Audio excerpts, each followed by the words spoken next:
Immagina di partire da Sacrabarissa, la spettacolare roccia granitica che domina Ustis come una figura scolpita dal vento. La sua forma ricorda una donna in costume tradizionale sardo.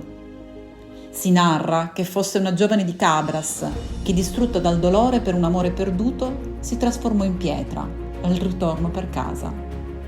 Oggi è da tutti conosciuta come la Dama di Pietra.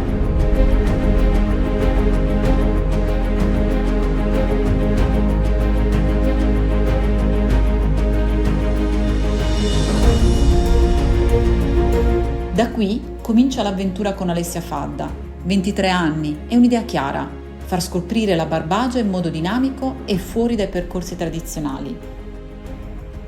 Con i suoi 3 quad accompagna tra boschi di lecci e sughere, salite panoramiche e sentieri che aprono viste sorprendenti sui laghi di Benzone e Omodeo.